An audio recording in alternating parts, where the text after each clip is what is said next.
ওয়ালাউ শি'না লারাফা'নাহু বিহা ওয়ালাকিন্নাহু আখলাদা ইলাল আরদ ওয়াত্তাবা'a হাওয়াহু ফামাসালুহু কামাসালিল কালব।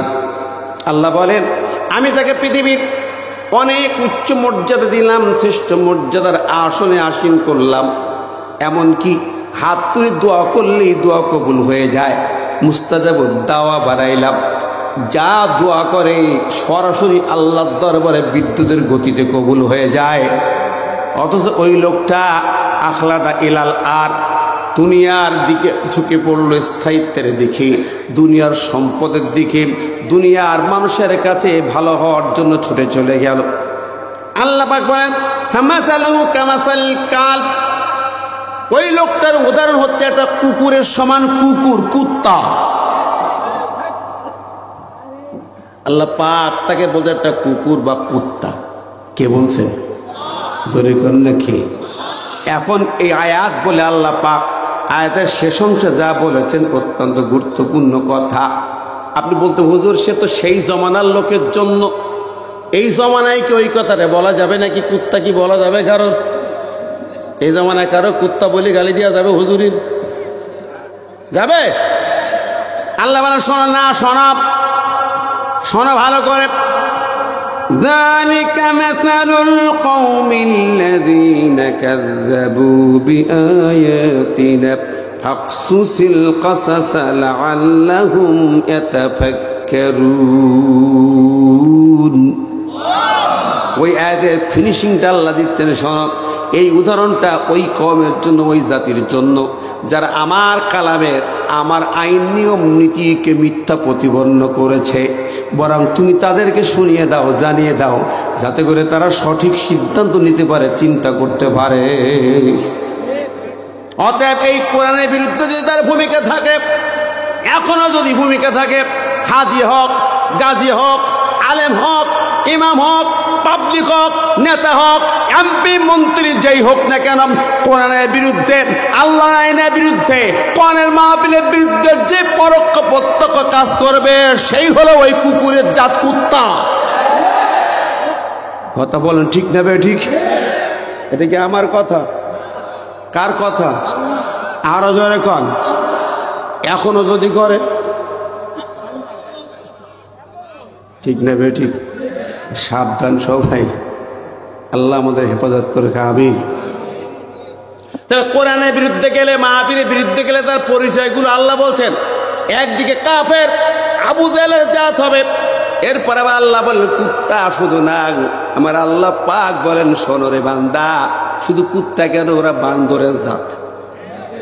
কিসের জাত? কত বলি যাবো মঞ্জুর ভাই, সব আজকে মন খুলি বলবো, কতক্ষণ? আমার আল্লাহ পাকের কালাম থেকে শুনো, ওরা কারা? আল্লাহ বলেন, ওয়ালাকাদ আলিমতুমুল্লাযীনা আতাদাউ মিনকুম ফিস-সাবতি ফাকুলনা লাহুম কুনু কিরাদাতান খাসিঈন। সূরা বাকারা 65 নম্বর আয়াত। আরো অন্য সূরায় আছে একই কথা। আল্লাহ পাক বলেন, যারা আমার বিধান লঙ্ঘন করেছে, শনিবারের বিধান লঙ্ঘন করেছে, আমার কালামের, আমার নীতিমালা লঙ্ঘন করেছে, বিরুদ্ধাচারণ করেছে, সীমা লঙ্ঘন করলো, আল্লাহ বলতেছেন ওদেরকে আমি এক রাত্রে বললাম, কোন কিরাদাতান খাসিঈন, তোরা অভিশপ্ত বান্দর হইয়া যাও। বনি ইসরাঈলদের যুগে একটি জাতিকে আল্লাহ বান্দর বানায় দিলেন আল্লাহ বিধান লঙ্ঘন করার জন্য। আল্লাহ পাক এখন কি বলছেন? আমি বলতে পারি ওটা ওই জাতির জন্য না। পরের আয়াত আল্লাহ বলে, ফাজআলনাহা নাকালাল লিমা বাইনা ইয়াদাইহা ওয়া মা খালফাহা ওয়া মাউইজাতাল লিল মুত্তাকিন। আল্লাহ বলতেছেন, এই উদাহরণটা আমি দৃষ্টান্ত, ইনস্ট্যান্স রেখে দিলাম পরবর্তীকালে সকল মানুষের জন্য, সেই জমানার জন্য আর কিয়ামত পর্যন্ত আগত। ওমা খলফাহা মানে এর পিছনে এখন শুধু না, এর পরে পরে যাতে কিয়ামত পর্যন্ত যত মানুষ আসবে সকল মানবতার জন্য ওইটা হলো একটা উদাহরণ, দৃষ্টান্ত। জোরে গান সুবহানাল্লাহ।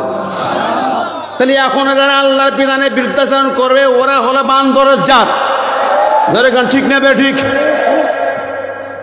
শুধু বান্দর না, সূরা আল মায়দার মধ্যে যদি যান, আমার আল্লাহ পাক বললেন, কুত্তা বললাম, বান্দর বললাম, আরো একটা বাদ থাকলো।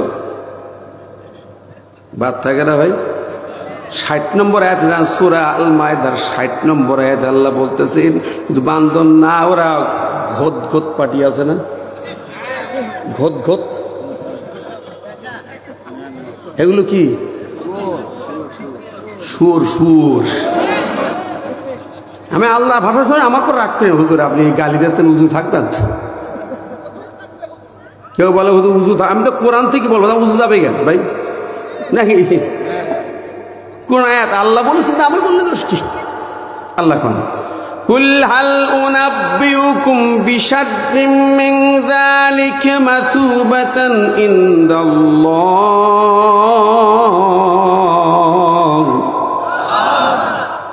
মান লা'নাহুল্লাহু ওয়া গাদিবা আলাইহি ওয়া জাআলা মিনহুমুল কিরাদাতা ওয়াল খানাযির ওয়া আবাদাত তাগুত।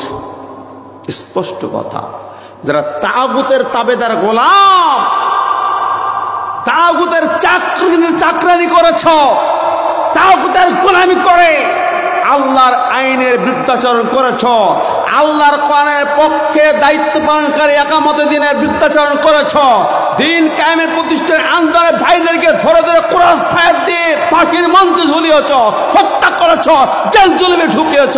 ওরা শুধু শুধু শুধু বান্দর আর কুত্তা না, ওরা হলো শুয়োর, খানাজির, খিনজির, ওরা ঘোত ঘোত দলেও আছে। কথা কন ঠিক নেবে ঠিক? এগুলো কথাগুলো আমার, এ কথা কার? আল্লাহ পাক। ও আমার ভাই বন্ধুরা, আমার কথাগুলো আমি কোরআন থেকে বলছি, ওরা কারা, ওদের পরিচয়টা দিয়ে যাই। প্রিয় বন্ধুরা শোনেন, শুধু তাই না, আমার আল্লাহ পাক ওদের পরিচয় যা দিয়েছেন, যদি সারা রাত বয়ান করি কোরআন থেকে ফোরাবে না, মূল পয়েন্টগুলো শুধু বলে যায়। আরেকটি গুরুত্বপূর্ণ কথা আমার আল্লাহ পাক বলে, ওরা তো আছে, সব রকম আছে, গাধা, বান্দর, কুত্তা, শুয়োর, সব বলার পরও আরেকটি কথা থেকে যায়, আল্লাহর কোরআনে বৃদ্ধাচরণ করে, কোরআনের মাহফিলের বাধা দেয়, কোরআনের মাহফিলের চুয়াল্লিশ ধারা জারি করতো না, সেই একই প্রশাসন এখন বলছে অনুমতি লাগবে না, তখন 44 ধারা জারি করত। এরা কারা? কোরআনের মাহফিলে যারা বাধা দেয়, বন্ধ করে, 44 ধারা জারি করেছে, এখন যারা করবে, এদের চূড়ান্ত পরিচয় হলে উতুল্লিম বাদা যালিকা জানিম। ওরা কি? সূরা কলামের আয়াত, ওরা কি? বেজম্মা। কথা কন, এ কথা কি আমার না আল্লাহর? আরো জোরে কন না কার? কোরআনের মাহফিলে যারা বাধা দেয়, কোরআনের আইনে যারা বাধা দেয়, কোরআনের আন্দোলনে যারা বাধা দেয়, তারা হলো বেজম্মা, জারজ সন্তান। কথা বলেন ঠিক নেবে ঠিক? আরো জোরে কন ঠিক কিনা? অতএব যারা এই কোরআনের মাহফিলগুলো বন্ধ করেছিল, কথা শুনতে দেয় নাই, যারা ইসলামী আন্দোলনকে নিষিদ্ধ করেছে বাংলার জমিনে, তারাই নিষিদ্ধ হয়ে গেল। ওই জারজ সন্তান, বেজম্মা, ওদের বিলাদের ব্যাপারে কথা আছে।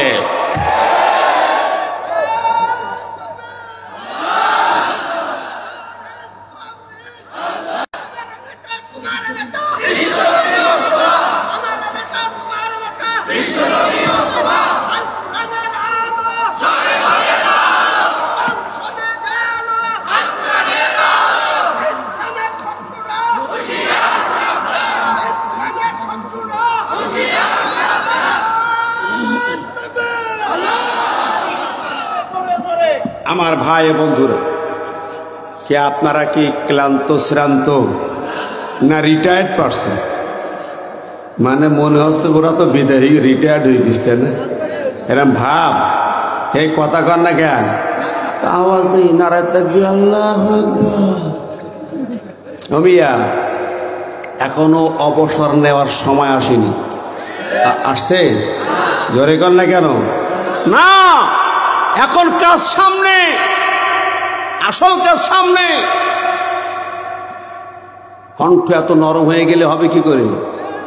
কথা বলেন। এত নরম হলে চলবে? তাকবীর দিচ্ছে তা আপনার আওয়াজ দিচ্ছেন না, দাঁড়ায় দাঁড়ায় শুনতেছেন নাকি? ব্যাপার স্যাপার এরম না ভাই। আসল কাজ সামনে। কেন বললাম? কর্মসূচি নিতে হবে, সামনে মূল কাজটা করতে হবে। জোরে বলেন, রাজি আছেন না নাই? এখনো কিন্তু কোয়ানের পাখি আল্লামা সাইদি বলে গেছেন, খেটে গেছে সব কথা, কিন্তু সামনে সজাগ না থাকলে ডালে ডালে বোতম পেঁচা আছে না নাই? সে বোতম পেঁচার কথা ভুলে গেছেন না? না। প্রিয় বন্ধুরা, আমি আপনাদেরকে অনুরোধ করব, যারা এখানে এসেছেন, এ বীর জনতা, কলিজার টুকরা ছোট ছোট বাচ্চারা প্রাণ দিয়েছে। কে পারে এভাবে দাঁড়াতে? আবু সাইদ মরহুম সহ সামনে দাঁড়িয়ে গেল, মারো গুলি, মারো বুলেট। সাহসী বীর ছেলেরা যেভাবে দাঁড়িয়ে প্রাণ দিয়েছে,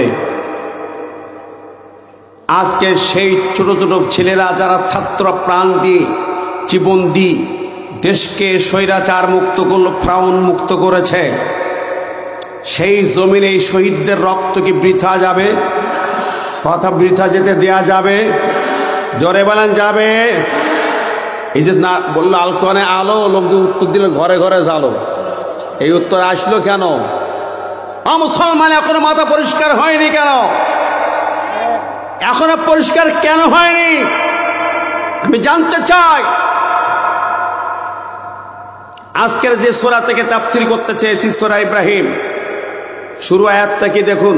আল্লাহ পাক বলছেন, আলিফ লাম রা, কিতাবুন আনজালনাহু ইলাইকা লিতুখরিজান নাসা মিনাজ যুলুমাতি ইলান নূর। আল্লাহ বলছেন, এই কোরআন একটা কিতাব আমি আল্লাহ নাজিল করলাম, ওটা মানবতার কাছে কাজ হলো কি, লিতুখরিজান নাসা মিনাজ যুলুমাতি ইলান নূর। এই কোরআন দিয়ে এই জমিনের সকল অন্যায়, জুলুমাত মানে সকল অন্যায়, জুলুম, অত্যাচার, অন্ধকার, অমানুষা যা আছে, খারাপ কাজ যা আছে, এই সব খারাপ অন্যায় কাজগুলো বন্ধ হবে কোরআন দিয়া। আল্লাহর নূর দিয়া সব অন্যায় অপকর্ম বন্ধ করে দিয়া একটি সোনালী যুগ তৈরি হবে। কোরআনের রং দিয়ে, আইন দিয়ে দেশ ও জাতি পরিচালিত হতে হবে। কথা বলেন ঠিক না বে ঠিক? এই কাজটা কিন্তু এখনো শুরু হয়নি, শুধুমাত্র স্বৈরাচারের পতন হয়েছে। কথা বলেন। কিন্তু কোরআন এখনো জায়গায় যেতে পারে নাই। এই জমিনের যদি সত্যিকার সুখ, শান্তি, স্বস্তি পেতে হয়, কোরআনের মাহফিল আগামী দিনও চালু রাখতে হয়, মানুষের মুখে হাসি ফোটাতে হয়, মিথ্যা, চুরি, ডাকাতি, চিন্তায়, হাইজাক, মারামারি, কাটাকাটি, খুনোখুনি, রক্তপাত, জেনা, ব্যভিচার, মদ গাঁজা বন্ধ করতে হয়। আল কোরআনকে পুকে নিয়ে এই কোরআনকে পার্লামেন্টে পাঠাতে হবে, বঙ্গভবনে পাঠাতে হবে। রাজি আছেন কারা কারা? দু হাত তুলে দেখা।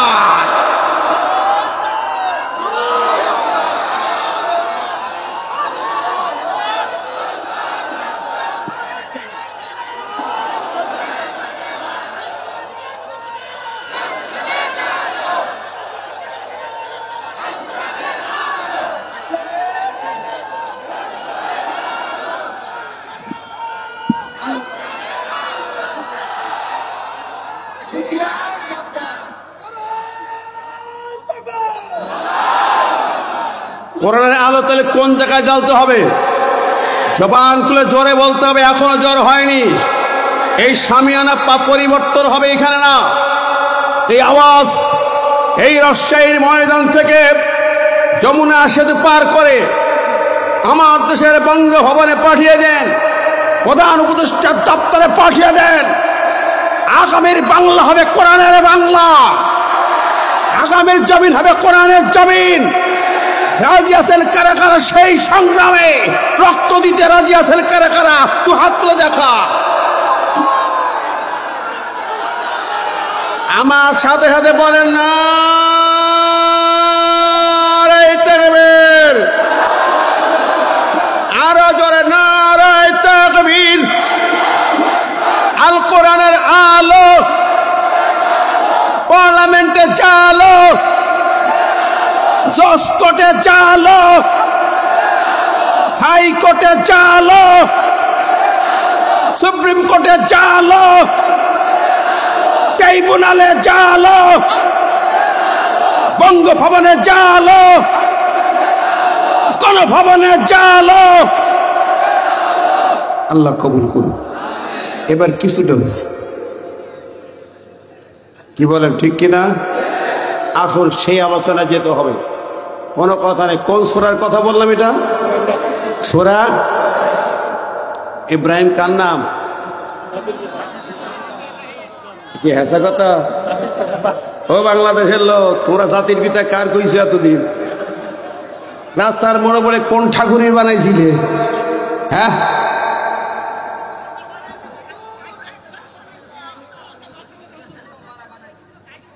কারা বানাইছিল? এই ঠাকুর যারা বানাইছিল, এই মোড়ে মোড়ে মূর্তি মূর্তি যারা বানাই, যে বানাইছে সেও মুশরিক, যে চাঁদা দিয়েছে সেও মুশরিক, যে সাপোর্ট করছে সেও মুশরিক। কতক্ষণ সাপোর্ট করলেও চাঁদা আছে না নাই? আমাদের ট্যাক্সের টাকায় বানাইছে। ও কেউ দিল্লির থেকে বানাইছিল?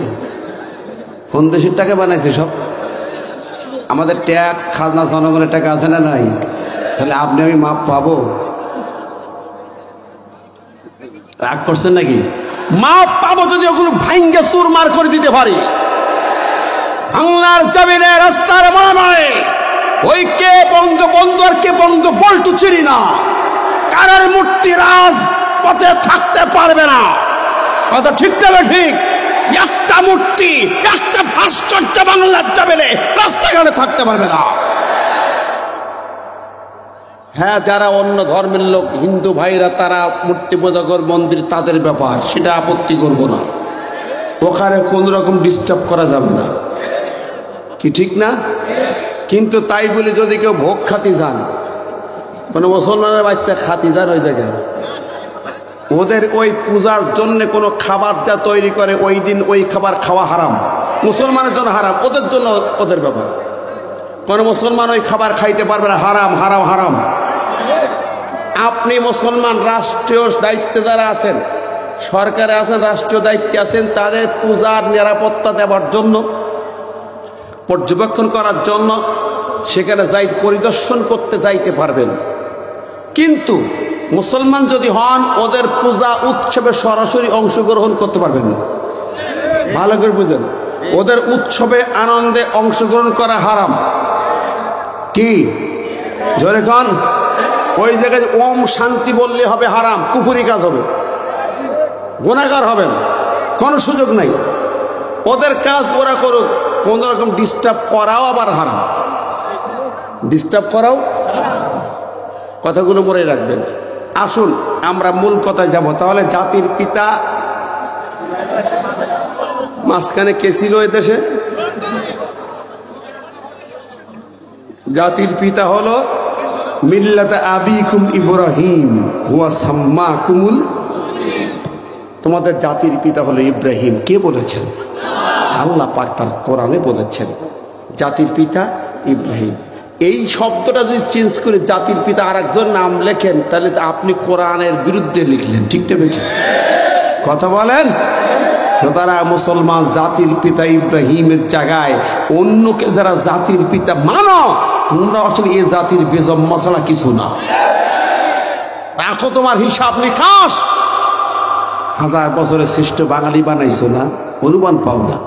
রাস্তাঘাটে সব জায়গায় তার নাম লিখেছো, তো টয়লেটের নাম লিখতে বাকি। বঙ্গবন্ধু টয়লেটটা লিখতে বাকি ছিল মনে হয়, আর সব জায়গায় লিখছে। আমি আল্লামা সাইদি সাহেবের সর্বশেষে একটা বক্তব্য শুনছিলাম, আমার এখনো মনে পড়ে। উনি বলছেন শেষের দিকে এক বক্তব্য একদিন, যে কোনো এক বিদেশি বাংলাদেশে ঢুকছে আপনাদের রাজশাহী দিয়ে, উত্তরবঙ্গ দিয়ে ঢুকছে। যাওয়ার সময় যমুনা সেতু, যে সেতু বড় সেতু বলছে, তোমাদের ছোট্ট দেশে এত বড় ব্রিজ নাম কি? বঙ্গবন্ধু সেতু। শুনলো, ঢাকা শহরে চলে গেল। ঢাকা শহরে যখন ভিতরে ঢুকছে, বড় রোডে গেছে, এত বড় রোড তোমার দেশে, এই রোডটার নাম কি? বঙ্গবন্ধু এভিনিউ। আচ্ছা, পাশে দেখছে ফ্লাড লাইট জ্বলছে, সন্ধ্যা হয়ে গেছে, রাত, ফ্লাড লাইট জ্বলছে, এটা কি? স্টেডিয়াম। এর নাম কি? বলে বঙ্গবন্ধু জাতীয় স্টেডিয়াম। আচ্ছা, এখন রাত্রে লাইট জ্বলছে কেন? বলে খেলা হচ্ছে। কি খেলা? তা বঙ্গবন্ধু গোল্ড কাপ টুর্নামেন্ট। আচ্ছা চলো খেলাটা দেখি। খেলা দেখতে গেল। খেলা দেখাশোনা করার পরে শেষের দিকে জয় পরাজয় বাংলাদেশে হইলে তো ইট পাটকেল ছোড়া হয়। হয়েছে ইট পাটকেল ছোড়াছুড়ি, একটা ইট এসে বিদেশির কপাল লাগছে, বিদেশির কপাল ফাটছে, বেহুশ হয়ে গেছে, নিয়ে গেছে হাসপাতালে। হুশ ফেরার পরে বলছে, আমি এখন কোথায়? আপনি এখন বঙ্গবন্ধু মেডিকেল বিশ্ববিদ্যালয় হাসপাতালে। বিদেশি বলতেছে, ও আচ্ছা, আমি এতক্ষণ পরে বুঝতে পারলাম, আসল রহস্য আমি এখন বুঝলাম। তো দয়া করে তোমাদের কাছে মাপ চাই, আমি যদি মারা যাই আমাকে যেন বঙ্গবন্ধু গোরস্থানে নিয়ে যাই না। কি কর? এরম সাজাইছে না সারা দেশে? ঠিক না বে ঠিক? মানে আব্বা ছাড়া বইয়ের পাতা খুললো, পোলাপানের বই, ওয়ানের বই, টুর বই, থ্রির বই, দুনিয়ার বই পুস্তকে নবীর জীবনী বাদ, আবু বকর ওমর জীবনী বাদ, সব বঙ্গবন্ধু ছাড়া কিচ্ছু ছিল না। কতক্ষণ? ঠিক না বে ঠিক? আমি কি ভুল বলছি ভাই? সব ঢুকেছি। ও ভাই, আমার বন্ধুরা, আমার প্রিয় হাজিরিন, আমার অবাক লাগে, কষ্ট লাগে।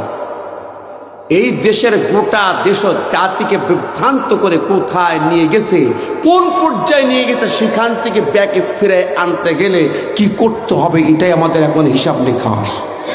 জোরে বলেন। অর্থনীতি জিরো, শিক্ষা ব্যবস্থাপনা জিরো, সংস্কৃতিতে জিরো, উন্নয়নের নামে লুটপাট ছাড়া কিছু ছিল না। ঠিক না বেঠিক? মানুষের জীবন নিরাপত্তা ছিল জিরো। রাজপথে বেরিয়ে মানুষ সুস্থ ঘরে ফিরে আসবে গ্যারান্টি ছিল না। বিদেশি ভাইরা বাড়ি আসতে পারত না ভয়ে। বিদেশি একজন ভাই দেশে বাড়ি এসেছেন, তার বাড়িতে পুলিশ হাজির, জানিয়ে আইসিস দে। কি ভুল বলছি নাকি ভাই? আমার এলাকার বাস্তব জানা, এগুলো আমার, সেগুলো বলছি। একজন ব্যক্তি বাজারে গরু বিক্রি করে বাড়ি গেছে, পুলিশ দিয়ে হাজির। আর ওই যে ওদের দোসর যেগুলো সন্ত্রাসী লীগ, চাঁদাবাজ লীগ, সন্ত্রাসী লীগ, চাঁদাবাজ লীগে নানান তার লীগ আর পুলিশ লীগ, যেই একসাথে হাজির হবে গরু বেশি জানিস আমাদের দিন ছিল কি ছিল না? জোরে বলেন। বন্ধুরা আমার, সেই জায়গা থেকে ফিরে আসতে গেলে কি দরকার? জোরে খান, আরো জোরে খান। এর বিকল্প কিছু আছে না? কোনো বাপদাদার আইন চলবে না, কোনো বাপদাদার আইন চলবে না। আল্লাহ লিতুখরিজান নাস মিনাজ যুলুমাতি ইলান নূর। সব চেঞ্জ করে ফিরে আনতে গেলে কোরআন চাই। আল কোরআনের বাইরে কোনো আইন দিয়ে এই জাতির সংশোধন হতে পারে না। আমার কথা হলো, বিদেশের টাকা পাচার। প্রথম কথা আসেন, যদি তাই করতে হয় তাহলে যত চুরি হয়েছে ইতিমধ্যেই এই সরকারের নেতারা কিছু টাকা মনে ফিরে আনতে পারতেছে। ব্যাংকগুলোকে দেউলিয়া করে গেছে ওরা, 10টা ব্যাংককে দেউলিয়া করে ফেলেছে। বর্তমান বাংলাদেশ ব্যাংকের গভর্নর তিনি এটা প্রকাশ করে ইসলামী ব্যাংকিংগুলোকে ক্ষতি করেছেন। ওনার এটা ঠিক হয়নি। উনি ব্র্যাক ব্যাংকের চেয়ারম্যান ছিলেন, ব্র্যাক ব্যাংকের চেয়ারম্যান, ওনাকে বসাইছে বাংলাদেশ ব্যাংকের গভর্নর পদে। আমি মনে করি এই লোকটাকে এখনই সরিয়ে দেওয়া উচিত। এই জাতীয় বাম রাম দাদাবাবুদের চাটুকার এখনো আছে। এই জায়গাগুলো সংশোধন করা লাগবে। আমরা এই মজলিস থেকে বলবো, উপদেষ্টায় যারা আছেন খেয়াল করুন, ওই ব্র্যাক ব্যাংকের চেয়ারম্যানকে বাংলাদেশের গভর্নর বানিয়ে ইসলামী ব্যাংকের বেশ কিছু ব্যাংকে নাম ধরে ধরে দেউলিয়া ঘোষণা করেছেন। কেন? জবাব দিতে হবে। ব্যাংকে জনগণ টাকা রেখেছে, তাদের ক্ষতিপূরণ সরকারকে দিতে হবে। কথা বল ঠিক নেবে ঠিক। জনগণের একটি টাকা ক্ষতি করতে দেওয়া হবে না। যারা চুরি করেছে ধরেন, লুটেরারকে ফিরিয়ে আনেন, বিদেশের যেই ব্যাংকের টাকা ফিরে আনতে হবে, ওদের দেশে থেকে সমস্ত সম্পদ বাজেয়াপ্ত করতে হবে। শুধু তাই না, আমরা কোরআন দিয়ে সংশোধন করবো। কি কোরআন কি বলেছে?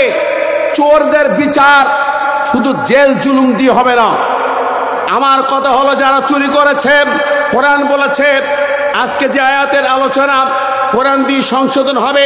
কোরআন জানিয়েছে আস-সারিকু ওয়াস-সারিকাতু ফাকতাউ আইদিয়াহুমা।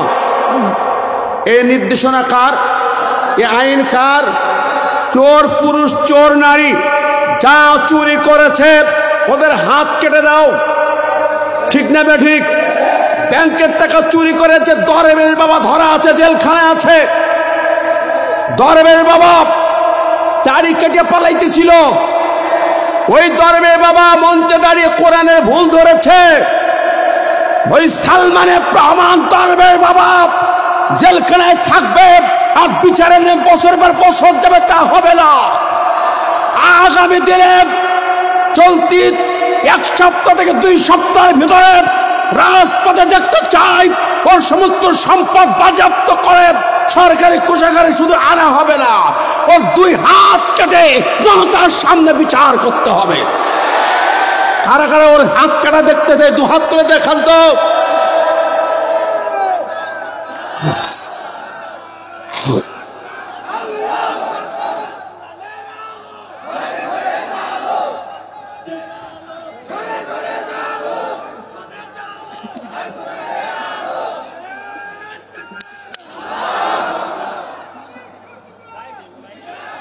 ভালো করে শোনেন আমার ভাইরা, হতাশ হবেন না। ইসলামী ব্যাংকগুলোর নাম উনি বলে দিয়ে ওই সমস্ত ছোট ছোট ইসলামী ব্যাংকে যাদের টাকা আছে তাদেরকে পাগল করে দিয়েছেন। এই বেটা আর এক গাদ্দার।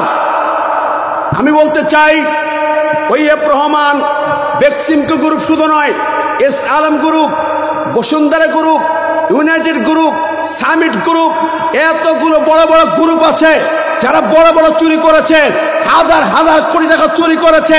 এই চোরদেরকে অবশ্যই হাত কেটে বিচার করতে হবে। ঠিক না বে ঠিক? আপনারা রাগ করছেন, মন খারাপ করছেন, কোরআনের আইনের কথা বললাম। আমাদের ডাইনি বুড়ি উনি বলেছিলেন যে আমার ড্রাইভার পিয়ন 400 কোটি 4000 কোটি টাকার মালিক। হাসতে হাসতে আনন্দ করে বলছিলেন। তার মানে উনি এটা দিয়ে আপনি বুঝে নেন তাহলে উনি কত কোটি টাকা বিদেশে রাখছেন। আপনাদের রাজশাহীর পাশে রূপপুর, এই রূপপুর পারমাণবিক কেন্দ্রের থেকে শুধু একটা কেন্দ্রের থেকে ওনার $5 বিলিয়ন চুরি করা। ওনার নেতারা যারা চোর ছিলেন, সব মন্ত্রী, সব এমপি, সব চোরের সর্দার।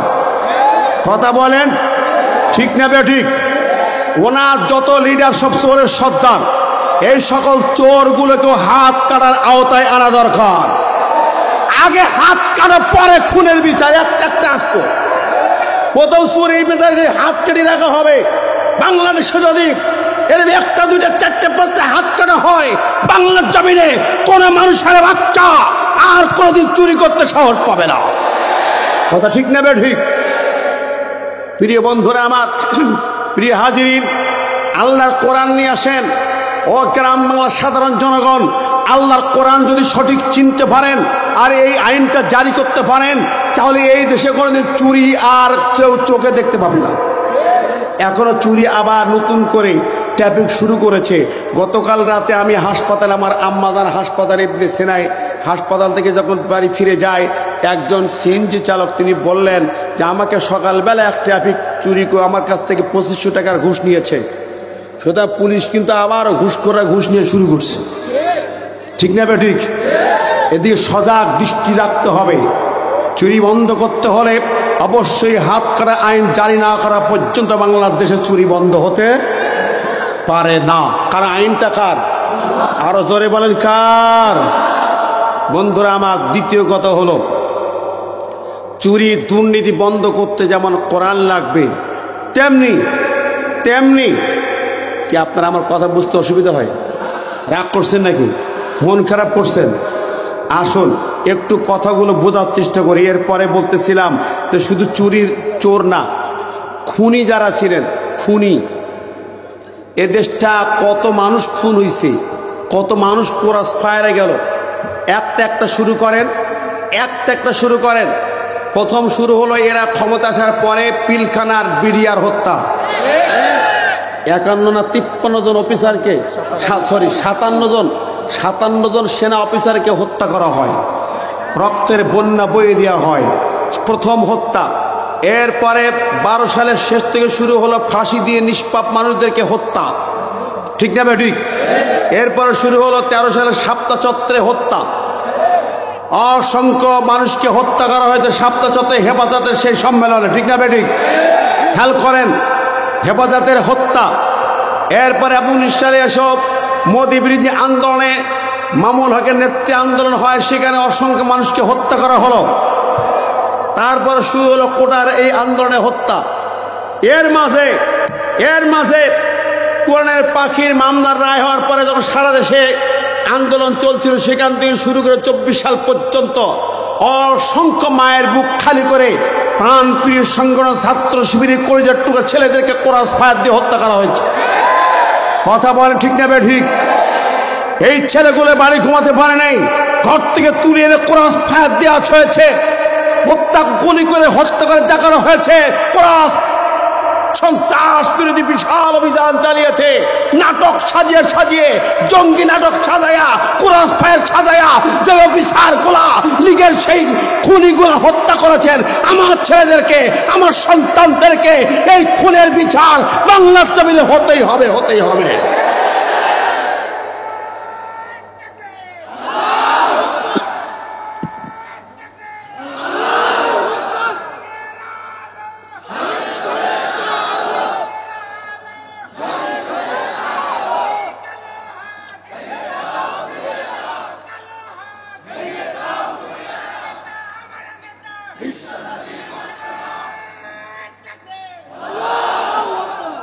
আল্লাহ পাক কিসাসের বিধান দিয়েছেন, কি বলেছেন?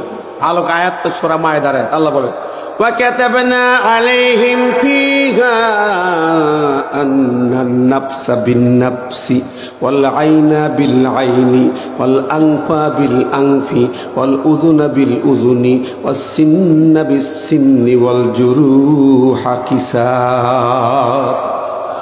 আল্লাহ বলেন, ওয়া কাতাবনা, আমি বাধ্যতামূলক করে দিলাম, ফরজ করে দিলাম তোমাদের উপরে কিসাসের বিধানকে ফরজ করে দিলাম। জানের বিনিময়ে জান, চোখের বিনিময়ে চোখ, কানের বিনিময়ে কান, দাঁতের বিনিময়ে দাঁত, নখের বিনিময়ে নখ। এইভাবে যতটুকুন আঘাত করবেন ততটুকুন প্রতিশোধ গ্রহণ করার নাম হলো কিসাস। এই কিসাসের বিধান কে দিয়েছেন? আল্লাহ পাক দিয়েছেন। দেখেন, খলিফা ওমরের জামানায় একটি উদাহরণ দেয়া যায়। খলিফা ওমরের জামানায় ইসলামিক খেলাফতের শাসক খলিফা ওমর, উনি যখন খলিফা, মদিনার মসজিদ ছিল তার খেলাফতের মূল কেন্দ্র গণভবন, বঙ্গভবন বলেন, রাষ্ট্রীয় ভবন ছিল মদিনার মসজিদ। মসজিদ কেন্দ্রিক বিচার ব্যবস্থা চালু ছিল, যেরকম ঠিক নেবে ঠিক। দেখেন, খলিফা ওমর আছেন, হঠাৎ করে একটা খুনি, 2 জন খুনিকে ধরে আনা হলো, একটা লাশ আনা হলো, এক বৃদ্ধ ব্যক্তির মৃত লাশ আনা হলো, আর 2 জন তরুণ যুবক ধরে আনা হয়েছে। তার মধ্যে একজন যুবক মেনলি খুনি, সেই যুবকটা খুনি, বৃদ্ধ মানুষকে খুন করেছেন। আনা হলো, বিচার হচ্ছে মদিনার মসজিদে। মসজিদ ভিত্তিক বিচার, কোরআনের বিচার ছিল। আজকে মসজিদ ভিত্তিক বিচার নাই, দল ভিত্তিক বিচার, দলীয় অফিসে হয় বিচার, ঠিক না বেঠিক? আমরা চাই বিচার হবে আগামী দিন মসজিদে, ঠিক না বেঠিক? কথা বলেন না ভাই, আপনারা কি কষ্ট পাচ্ছেন নাকি? বুঝতে অসুবিধা হয়? খলিফা ওমরের বিচার হবে। বৃদ্ধ লাশ, খুনিও হাজির, সাথে জিজ্ঞাসাবাদ করা হলো। 2 জন যুবক ওই খুনিকে ধরে এনেছেন, আর তাদের বাবার লাশ। ওরা আবেদন করলো, খলিফা আমার বাবার উনি খুন করেছেন। কি ব্যাপার, কিভাবে খুন হলো? যুবক বললে, হ্যাঁ আমি খুনি, আমি খুন করেছি। তবে ব্যাপারটা ছিল এরকম, আমার উট বাঁধা ছিল। আমার উট যখন ওই বৃদ্ধ মানুষের ফসলে মুখ দেয়, বৃদ্ধ লোকটি পাথর মেরে আমার উট মারে, আমার উটটা মারা যায়। এই রাগে আমিও পাথরটাকে বাড়ি, সেই পাথরের আঘাতে বৃদ্ধ মারা যায়। আমি বৃদ্ধকে হত্যার জন্য মারি নাই, কিন্তু তিনি মারা গেলেন। আমার পাথর তার মাথা আঘাত করেছে, তিনি মারা গেলেন। তিনি মারা গেলেন। যেহেতু মারা গেছে, আমি খুনি, কোনো সন্দেহ নাই। খলিফা ওমর বললেন, দেখো তোমার উটের ক্ষতি হলে ক্ষতিপূরণ দাবি করতে পারতেই, কিন্তু বৃদ্ধকে তুমি তো মারতে পারো না। বিচার হলো আন্নান নাফসা বিন নাফসি আয়াতের আলোকে জানের বিনিময়ে জান। এই বিচারের রায় হলো, যুবক তোমার মৃত্যুদণ্ড দেওয়া হবে। মৃত্যুদণ্ডের রায় হয়ে গেল। রায় হবার পরে ওই যুবককে বলা হলো, যুবক তুমি গ্রেপ্তার। 3 দিন সময় তোমার দেওয়া হলো, কোনো দাবি আছে কিনা, আবেদন নিবেদন আছে কিনা, শেষ ইচ্ছা কি? যুবক বলল, খলিফা আমার শেষ ইচ্ছা কিছুই নাই, আমি শুধু একটা আবেদন করি খলিফা, আমার কাছে কিছু জনগণের আমানত আছে, আমার বাড়িতে আমানত আছে, কিছু টাকা পয়সার লেনদেন আছে। যদি আপনি একটু সুযোগ দেন, তাহলে আমি আমানতের টাকাগুলো জনগণকে ফেরাই দিতে পারি। আর আমার বৃদ্ধা মা আছে, মায়ের কাছ থেকে একটু বিদায় নিয়ে আসতে পারি। খলিফা ওমর বলেন, তোমার বাড়ি কত দূরে? অনেক দূরে। এইভাবে তো তোমাকে জামিন দেওয়া যাবে না, ছেড়ে দেওয়া যাবে না। যদি কেউ জামিন হয়, কেউ যদি তোমার জামিন হয়, তাহলেই কেবল তোমাকে সুযোগ দেওয়া হবে, নইলে সুযোগ দেওয়া যাবে না। যুবক বলে, খলিফা এই মদিনায় আমার কোনো আপনজন নেই, আত্মীয় স্বজন নেই, কোনো লোকজন নেই, কে আমার জামিন হবে? আর আমি খুনি আসামি, কে আমার জামিন হতে পারে? কেউ তো হবে না। খলিফা বলে, জামিন যদি কেউ না হয় আমি ছাড়তে পারবো না। যুবক কেঁদে কেঁদে বুক ভাসায়, তার কন্দনে সারা রাত মানুষ কান্নার আওয়াজ শুনেছে। কান্নার আওয়াজ শুনে কে আগায় আসবে বলে, একটা খুনি মানুষ, যুবক কেউ চেনে না, মদিনারে কেউ আসে না। আবু যর গিফারি ছুটে এলেন, নবীজির সাহাবী আবু যর গিফারি রাদিয়াল্লাহু তাআলা ছুটে এসে বলেন, যুবক এত কাঁদছ কেন?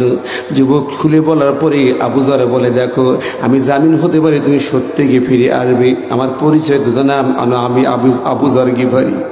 যুবক কেঁদে কেঁদে বলে, আবু যর যদি নাকি জামিন তুমি হও, আমি কথা দিলাম ফিরে আসবো। হয়তো আবু যর মানবতার সেবক, মানবতার দরদি একজন সাহাবী রাজি হয়ে গেলেন। বলে, খলিফা আমি ওর জামিন হলাম, ছেড়ে দিন। 3 দিন সময় দেয়া হলো। খলিফা বলল, আবু যর বুঝে শুনি জামিন হইও, যদিও ফিরে না আসে আইনের গতিতে চলবে, তোমাকে শিরোচ্ছেদ করা হবে। ওই মৃত্যুদণ্ডের নির্দেশ তোমার উপরে জারি করা হবে। আবু যর বলে, খলিফা আমি রাজি হয়ে গেলাম, ছেড়ে দেন, আমাকে বেঁধে ফেলেন, ওই দড়ি দিয়ে আমাকে হ্যান্ডকাপ আমাকে পরান। আবু যর গ্রেপ্তার হলেন, যুবককে ছেড়ে দেওয়া হলো। ছাড়ার সাথে সাথে যুবক দৌড় দিল, পিছন ফিরি তাকায় না। সাহেবেরা কান্নাকাটি করে, এই যুবক হয়তো আর ফিরে আসবে না। চলে গেল যুবক। 3 দিন সময় যখন শেষ হবে, দেখেন বিচার কারে বলে, 3 দিন সময় শেষ হবে। 3 দিন শেষ হতে যাচ্ছে, আসরের নামাজ হয়ে গেল, তবু যুবক ফিরে আসে না। খলিফা জানিয়ে দিল, আবু যর তুমি প্রস্তুত হয়ে যাও, সূর্য অস্ত যাবে, তোমার মৃত্যুদণ্ড কার্যকর হবে। আইন ইসলামিক খেলাফতে কারো চেহারা দেখে বিচার হবে না। তুমি সরকারের লোক, তুমি সাহাবী বলে তোমাকে ছাড় দেওয়া হবে, তা কিন্তু হবে না। মদিনায় হাজার হাজার সাহাবী কেঁদে কেঁদে যারে হয়ে যায়। আরে ওমর তো কারো কথা মানবে না, যে ওমর বিচার করতে যাই আর নিজের ছেলেকে পর্যন্ত ছাড়ে না। বলে আজান হচ্ছে, নামাজের পরে মৃত্যুদণ্ড কার্যকর হবে।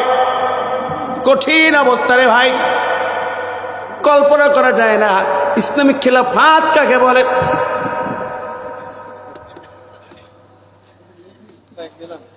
ইসলামিক খেলাফত কাকে বলে?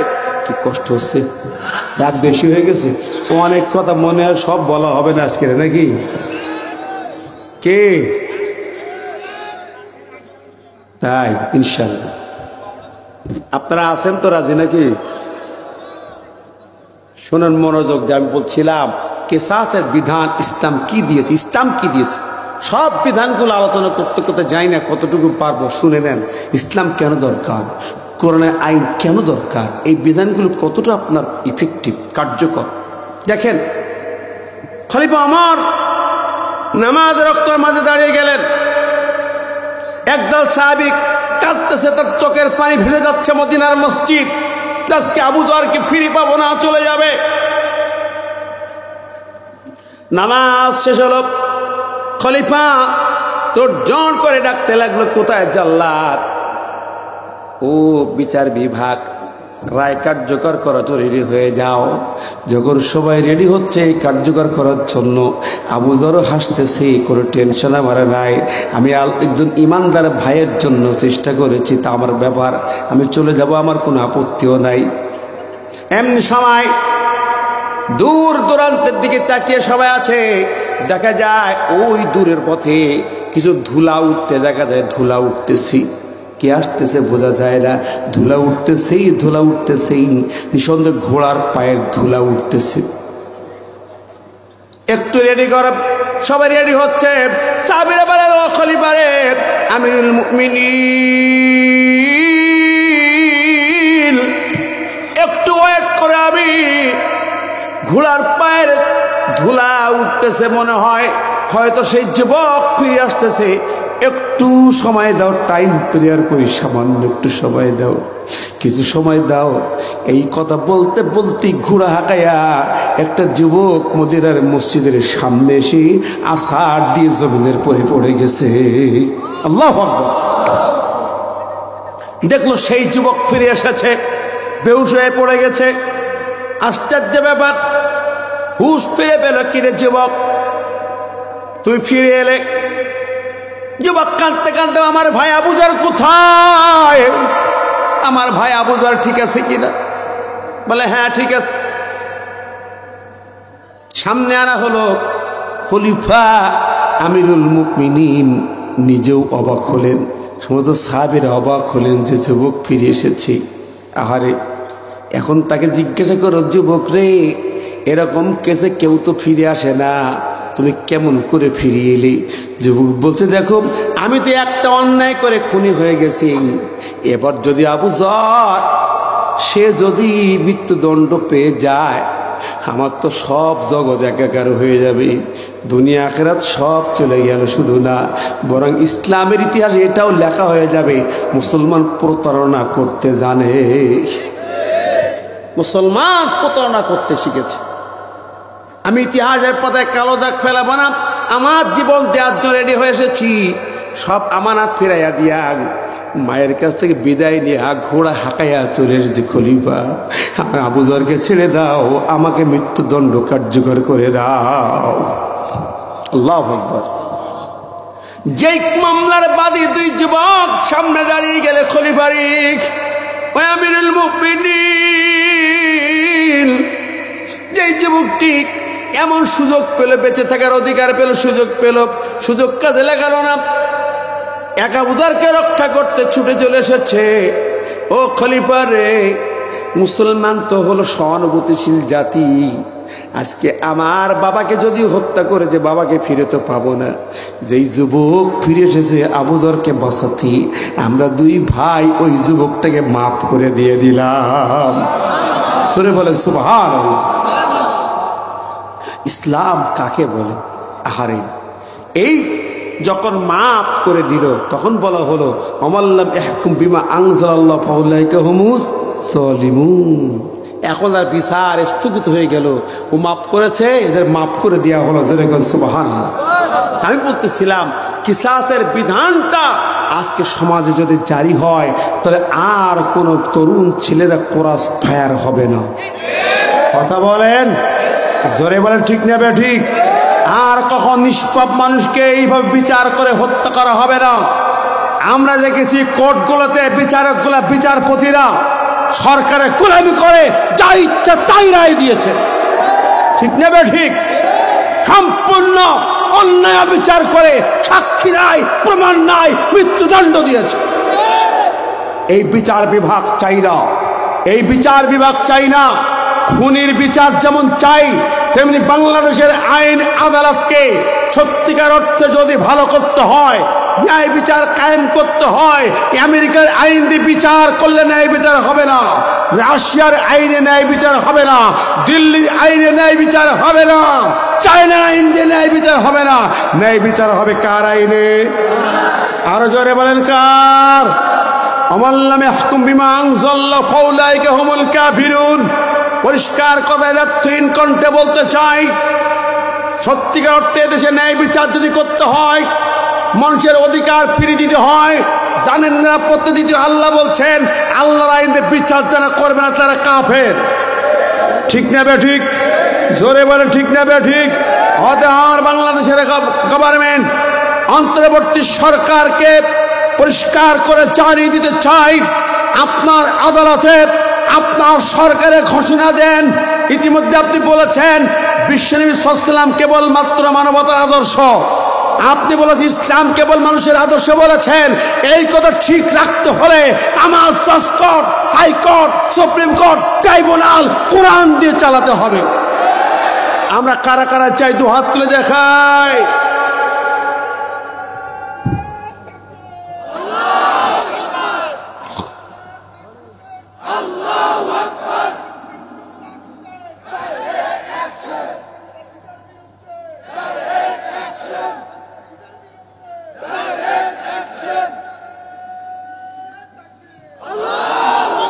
আমার ভাই বন্ধুরা, আপনারা দুই একজন ভাই ওখানে কি ব্যাপার উঠছেন, কে মন খারাপ করলেন? এখন আসল জায়গায় যায়নি তো, আসেন না, আসল জায়গায় যাই মেহরবানি করে। এখানে যারা রাজশাহী শহরে কেউ থাকলে, আমি গত বছর রাজশাহী কোর্ট স্টেশনের পাশে একটা মাহফিল ছিল, ওখানে একটি বিষয়ে কথা বলেছিলাম। হ্যাঁ, কথা বলেছিলাম, সেটা কি জানেন? আমি আয়াতটা নিয়ে কিছু কথা বলেছিলাম। আল্লাহ পাক যে আয়াতটা তেলাওয়াত করেছি সে আয়াতে একটু যাই, শোনেন কথাটা। সেটা হলো কি, আল্লাহ পাক বলছেন وقال الذين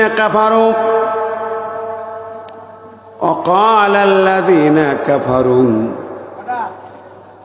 لرسلهم لنخرجنهم من أرضنا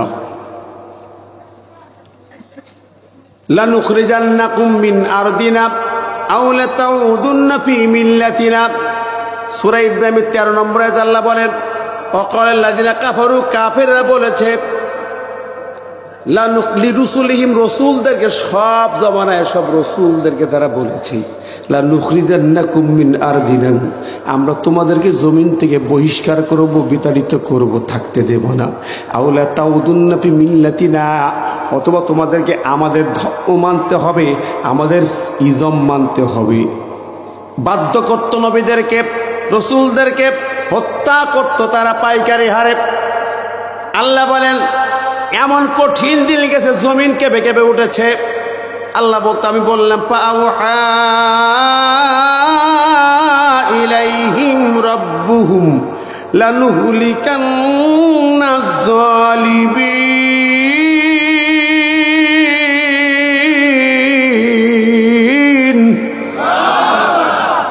আল্লাহ বলছে, আমি আল্লাহ ওহি করে জানিয়ে দিলাম, শোনো, লানুহলিকান্নাজ জালিমিন, আমি জালেমদেরকে অবশ্যই অবশ্যই ধ্বংস করবই করব।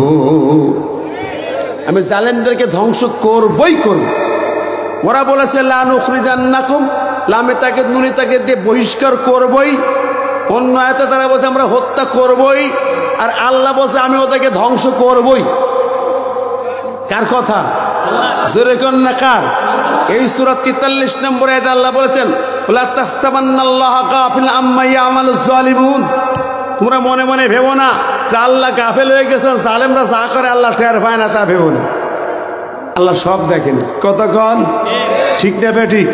তো এই আয়াতে আলোচনা করতে যে আমি কথা একটা বলেছিলাম, ওখানে শোনেন, যুগে যুগে জালেমেরা, স্বৈর শাসকেরা, খনিরা তাদের ধ্বংস হওয়ার 1 মিনিট আগেও বুঝতে পারে নাই যে আমি শেষ, একদিন আগেও অনুভব করে নাই আমি শেষ, একদিন আগেও অনুভব, 1 মিনিট আগেও বোঝেন নাই যে তার পতন হবে। এই বক্তব্যটা আমি গত বছর দিয়েছিলাম ওই মাঠে। আজকে দেখেন হাজী রুহুল কুদ্দুস আমাকে বলছিলেন এই ওই গণভবন যেদিন আমরা গেলাম 5 তারিখ, আমার জড়াই ধুই কয় ভাই আপনি যা কইছেন তা তো ঠিক, ও তো বুঝতেই পারেনি ও চলে যেতে হবে, ও তো ছাড়তে চায়নি গণভবন, ছাড়বেই না। এমনকি সেনাপ্রধানকে মারার জন্য প্রস্তুতি নিচ্ছিল, এসএসএফ বাহিনী রেডি করতে মারার জন্য।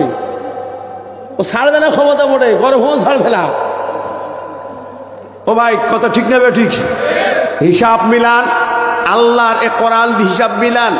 অতীত যুগে তাকায় দেখেন নমরুদ ধ্বংস হয়, নাকের মধ্যে মশা ঢুকছে, তখনও বোঝে নাই যে আমার রাজপ্রাসাদ শেষ, বোঝে নাই, বুঝছিল নাকে মশা ঢুকছে, মার মার পায়ের জুতা খুলে মার, ঠিক না বেঠিক? নমরুদে পায়ের জুতা দিয়ে মাথায় মারা, পায়ের জুতা দিয়ে জুতা পিটি করে নমরুদকে বিদায় করা হলো। বিদায় যখন হয় তখনও বুঝতে পারছে না তার ধ্বংস হচ্ছে, নিজে বলছে আমার জুতা দিয়ে মার, তো কি বুঝেছিল ধ্বংস হবে? কতক্ষণ ও বুঝলো ক্ষমতা ছাড়তে হবে না, বোঝে নাই, এই সময়ও বোঝে নাই। ফেরাউন যখন ধ্বংস হয় সাগরের মাঝখানে, লোহিত সাগর, নীল নদীতে না, লোহিত সাগরের মাঝখানে ফেরাউন যখন পানিতে হাবুডুবু খায়, তখন কি বুঝেছিল আমাকে ধ্বংস হতে হচ্ছে? না, তখনও বোঝে নাই, তখনও বোঝে নাই। পানি খাইতে খাইতে আর পারে না, শেষ মুহূর্তে বলছে এবার আমানত আল্লাহ, আর হচ্ছে না, আমি ঈমান আল্লাহ কইছিল না, কতক্ষণ লাগে। যেমন আমাদের ডাইনি বুড়ি বলল তোমাদের জন্য আমার দরজা খোলা, আইসো, শেষ মুহূর্তে কইল না আইসো, দরজা খোলা। তখন শত শত লাশ পড়ে গেছে, কয় দরজা খোলা, শত শত লাশ পড়ে গেছে, বলছে 93% মেধা কোটা দিয়ে দিলাম, কতক্ষণ না কেন, ঠিক না বে ঠিক? মিলাই দেখেন কতটা মেলে। ফেরাউন বলছে যে আমার আর হচ্ছে না, আল্লাহ ঈমান আনলাম। তো কি ঈমান আনলি? জিব্রাইল তো ধরেছে চুলির মুঠ, মাথায় চুলির মুঠো ধরি বলছে ওই সোজা হি কর, সোজা, হ্যাঁ টাকা, সামনে একটা চিরকুট ধরেছে, একটু তাকাও। ফেরাউন বলে চোখ চাইতে পারি না, বালু আর বালু, ধুলা বালু কাঁধে একাকার হয়ে গেছে। জিব্রাইল চোখটা ভালো করে ধুয়ে দিল, ভালো করে পানি চোখটা ওয়াশ করে দিয়ে করলো, একটু তাকা, তাকায় দেখ কি, তাকায় দেখ একটা চিরকুট, দেখে আরো চোখ মোটা মোটা, কিরি এ তো আমার হাতের লেখা, দেখি ফেরাউনের হাতের লেখা। কি ব্যাপার, কে তুমি, কে তুমি, আমার চোখের সামনে চিরকুট ধরো, কে তুমি? বলে আমাকে চিনবি না, আমি তো জমের জম, তোর জমের জম, আমারে চিনবি না, ভালো করে চিরকুটটা দেখ। দেখলো মাত্র 1-1.5 মাস আগে ফিরাউনের রাজদরবারে অন্য একটা দেশের বাচ্চার চেহারা হয়ে রূপ ধরে এসেছিল জিব্রাইল। এসে বলেছিল ও ফিরাউন, একটু বিপদে পড়ছি, আমাকে পরামর্শ দাও। মানে কি পরামর্শ দেব? আমি একটা রাষ্ট্র, অমুক দেশের রাষ্ট্রনায়ক, আমার একজন নেতা, একটা প্রদেশের এলাকার নেতা, ওকে আমি জন্ম থেকে বড় করে মানুষ করে নেতৃত্বের আসনে বসাইলাম, কিন্তু ওই এখন আমার মূল নেতার আসনে বসতে চায়, আমাকে ক্ষমতাচ্যুত করে আসনটা দখল করতে চায়, আমি কি করতে পারি? ফেরাউন বলছে এত বড় গাদ্দার, জন্ম থেকে খাওয়ায়া পড়ায়া মানুষ করে নেতার আসনে বসায় দিলা, এখন তোমার ক্ষমতা কাটতে চায়, তাহলে এর মতো গাদ্দার বিশ্বাসঘাতকের ক্ষমা নাই, ওকে তুমি নিশ্চিন্তে হত্যা করে দাও। হত্যা করে মারো, তাও কিভাবে মারবে? এমনি এমনি নয়, সাগরের মাঝখানে যে তাকে চুপায়া চুপায়া হত্যা করো। ফেরাউনের ফতোয়া, জিবরিল আমিন বলে ও ফেরাউন রে, তোমার ফতোয়াটা একটু লিখে দাও, তাহলে আমার কাজে লাগবে। ফেরাউন লিখলো, লেখার পরে আবার জিব্রাইল বলছে ও ফেরাউন রে, যখন ওকে পানিতে চুপায়া চুপায়া মারবো, ও হাত পা জড়ায় জড়ায় ধরে মাপ চাইবে, তখন কি করা লাগবে? মাপ চাইবে, হাত পা জড়ায় ধরবে, মাপ চাইবে। বলে কোনো মাপ হবে না, এত বড় গাদ্দার, ওর কোনো মাপ হবে না।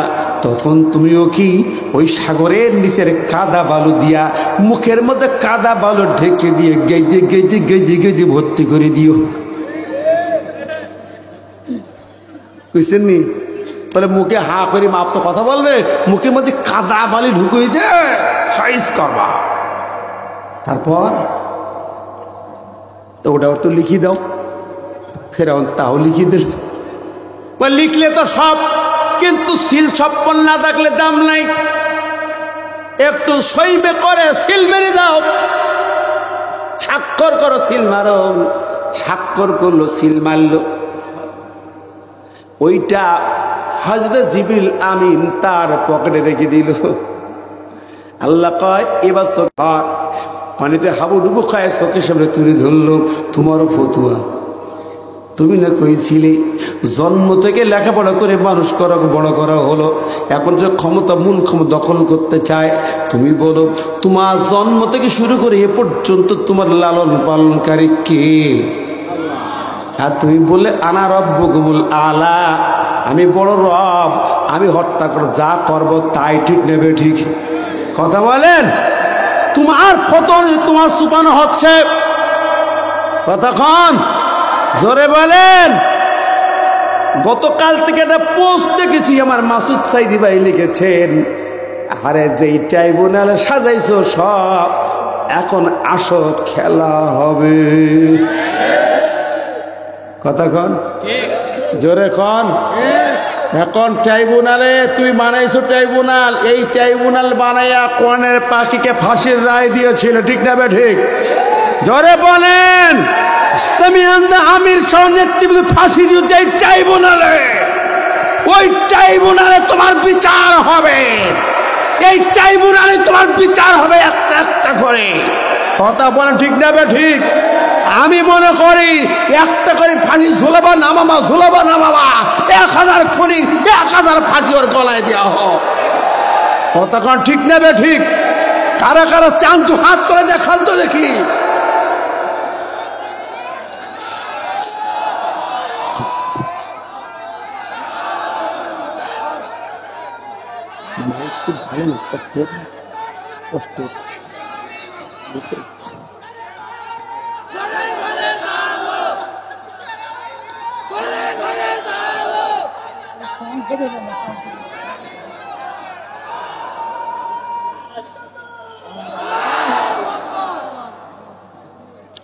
আমার ভাই বন্ধুরা শোনেন, আমাদের কিছু ভাইরা এখন উঠতেছেন কেন? কথা কি শেষ নাকি? একটা মানুষ উঠবে না, রাজি আছেন না নাই? একটা শোনেন, আমার দেশের ঢাকা বিশ্ববিদ্যালয়ের দুই কুলাঙ্গার নাস্তিক মাঝখানে আমার নবীর নামে কটু কথা বলেছেন, ঠিক না ঠিক? ভারতের এক পুরোহিত নবীর নামে গালি দিয়েছে। আমরা বলবো মাননীয় প্রধান উপদেষ্টা নজর দিন, এই জমিনে যদি কেউ আমার নবীর নামে কটু কথা বলে, আমার নবীর নামে গালি দেয়, নবীন নিষ্পাপ সুন্দর চরিত্রে গায়ে হাত দেয়, কালিমামা খায়, বাংলার জমিন তার ক্ষমা করতে পারবে না। কথা বলে ঠিক না ঠিক? আমরা পরিষ্কার করে বলবো, যারা গালি দিয়েছে কথা বলেছে ওদেরকে আইনের আওতায় নিয়ে আসেন, নইলে এই যেখানে বীর জনতা ধরে নিয়েছে ও জিব্বা টেনে ছিঁড়ে টুকটা টুকটা করে কুত্তার খাবার বানিয়ে ছাড়বে। নবীর প্রেমে নাস্তিক ওই দুষ্পন্দের এই ধরনের শাস্তি বাংলার জমিনে হতেই হবে। রাজি আছেন না নাই? হাত তুলে দেখান তা।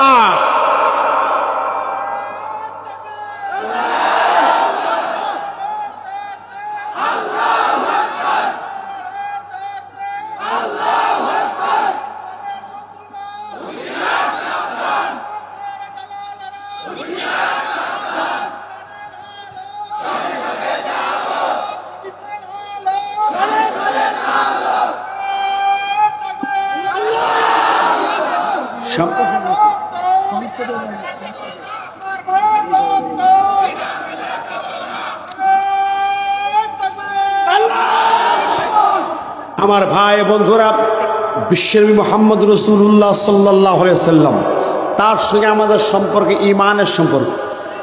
কথা বলেন, সবাই বলেন ঠিক আছে না নাই? ঈমানের সম্পর্ক, লা ইলাহা ইল্লাল্লাহ মুহাম্মাদুর রাসূলুল্লাহ কালেমা পড়লেই নবীর উম্মত হওয়া যায় না।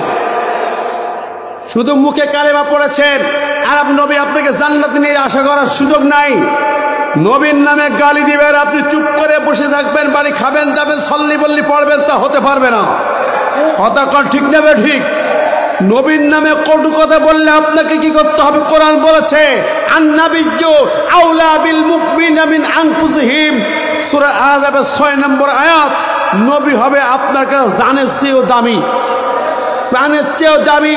আমার নবীর বিরুদ্ধে কেউ কথা বললে, নবীর নামে গালি দিলে আমার জান দিয়ে প্রাণ দিয়ে ওর বিরুদ্ধে রুখে দাঁড়াতে হবে। কথা বলেন ঠিক নেবে ঠিক। আমার প্রিয় ভাই এবং বন্ধুরা, সেই জন্য কথাটি বলছি, নবীর সাহাবীরা মাঠে ময়দানে এখন হাজিরা যায়, ওদের মাঠে যায়, আহারে নবীর মহব্বতে তার প্রাণ দিয়েছে, দোয়া করি সালাম দিয়ে বাড়ি আসে, মনে করে আমি জান্নাতে ঢুকে গেছি। আছে না নাই? আমি দেখি তো ছাপা মারোয়া সাই করে মারোয়া পাহাড়ে মাথা থেকে ডানি টান নেড়ে বেরুলি পার আবু জেহেলের বাড়ি, হুজুর একটু পিসাব ফিরে যাই, পায়খানা ঘুরে যায়, হোক আর না বসি যাই, কুতি কুতি এক ফোঁটা পিসাব ফিরে যাই, তাও মনে সান্ত্বনা পাবো আবু জেহেলের বাড়ি টয়লেট করেছি। ওমা ওখান থেকে এই টয়লেট করে বাড়ি এসে থেকে আবার আবু জেহেলদের দলে যোগ দেয়। কি আছে না নাই? আবু জেহেলের দলেই থাকে। ওমা ও হাজি কি হইল, টয়লেট করে জুত লাগলো, আর এদেশে এসে ওদের সঙ্গে তো খুব জুত করে বেড়াচ্ছে। কথা আছে না নাই? লাভ নাই, কোনো লাভ নাই। নবীর প্রেম ভালোবাসা সাহাবীদের জীবন থেকে শিক্ষা নেন। আমার নবীর বিরুদ্ধে দাঁড়িয়েছে জিহাদের ময়দানে, সূরা মুজাদালার শেষ আয়াতের তাফসীর দেখেন, একজন সাহাবী তার নিজের বাবার কল্লা কেড়ে নিলেন শুধু নবীর প্রেমে। সাহাবী যুদ্ধের মানে যুবক দাঁড়িয়েছে, কাফেররা তার বাবাকে তার সামনে দিয়েছে, যেহেতু যুবকের মোকাবেলা করতে পারছে না। যুবক বললেন, বাবা তুমি ফিরে যাও। বাবা বলছে তরবারি নামাও, আমি বাবা অর্ডার দিচ্ছি চলে যাও। যুবক বলছে না, হতে পারে না, যুদ্ধের ময়দান, আমি ফিরে যাব। মুসলমানদের ইসলাম বিধান হচ্ছে জিহাদের মাঠ থেকে ফিরে গেলে পরে সে হবে ফেরারি আসামি, জাহান্নামী। ইল্লা তাগফিরু ইউআযিবকুম আযাবান আলিমা, যুদ্ধের মাঠ থেকে ফিরে গেলেই সে জাহান্নামী, জিহাদের মাঠ থেকে ফিরে গেলেই জাহান্নামী। এটা হতে পারে না। সুতরাং বাবা তুমি ফিরে যাও। বাবা বলছে তুমি কি তোমার কোরআন পড়নি? ওয়াকাযা রাব্বুকা আল্লা তা'বুদু ইল্লা ইয়্যাহু ওয়া বিল ওয়ালিদাইনি ইহসানা। আল্লাহই তো বলল আল্লাহর বন্দেগীর পরে বাবা মার হুকুম মানতে হবে। আমি বাবা অর্ডার দিচ্ছি তুমি চলে যাও। তোমার কোরআন বলেছে আমার হুকুম তোমাকে মানতে হবে।